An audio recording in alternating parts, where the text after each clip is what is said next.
On parle du Venezuela ce matin. Nicolás Maduro a annoncé cette nuit qu'il se retire des négociations avec l'opposition après une série de nouvelles sanctions américaines. Le Venezuela sous blocus économique total, entrée en vigueur du gel de tous ses avoirs, une décision radicale de Donald Trump qui espère comme ça faire tomber Maduro. Oui, alors le mot qu'on puisse dire, c'est que la Maison-Blanche a de la suite dans les idées et Donald Trump ne dévie pas de son objectif, qui est clairement de renverser le successeur d'Hugo Chavez.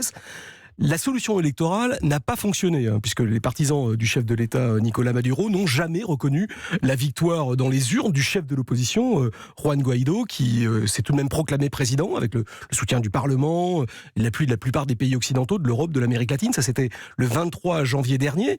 Il y a depuis 2 présidents à la tête du Venezuela. Évidemment, ça ne se passe pas bien.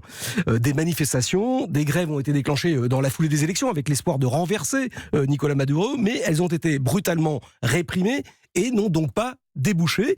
Une tentative de coup d'État militaire a également raté, c'était au mois de mai. Quelques officiers ont tenté ce pronunciamento, mais l'armée et les services de renseignement sont restés très massivement fidèles au régime, qui sont d'ailleurs le principal pilier, dont ils sont le principal pilier.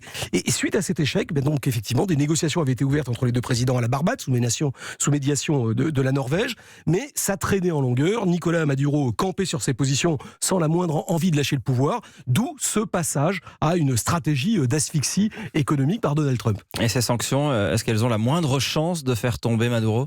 Alors honnêtement, je pense que personne n'en sait rien. Le décret présidentiel signé par Donald Trump gèle tous les avoirs et tous les intérêts du gouvernement vénézuélien aux États-Unis.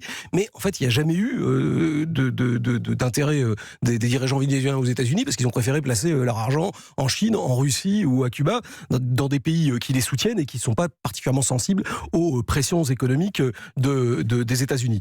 Et de toute façon, l'économie vénézuélienne est déjà totalement exsangue, avec une famine terrible qui frappe le pays depuis l'arrivée de Maduro au pouvoir en 2013, ce qui est dû à un mélange d'incurie et de corruption dans la gestion des immenses ressources pétrolières.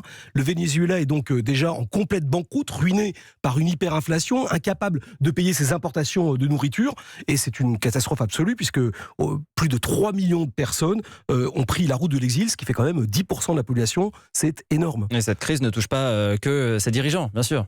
Non, et d'ailleurs vous le savez mieux que personne, parce que vous avez été sur place en reportage à plusieurs reprises cette année, et puis l'entourage de Maduro est très préservé économiquement, et donc il n'est pas vraiment poussé à faire des compromis. C'est certainement ça le message politique qu'a voulu faire passer Donald Trump, en visant spécifiquement les avoirs du régime. Il fait la démonstration de sa pugnacité, de sa volonté à l'égard de Nicolás Maduro, et prouve son intention de ne jamais lâcher son poulain, Juan Guaidó. Elle a frappé au portefeuille et asphyxié totalement le régime. Ça reste la stratégie américaine, faute de pouvoir vraiment intervenir au Venezuela. C'était l'édito international de Didier François.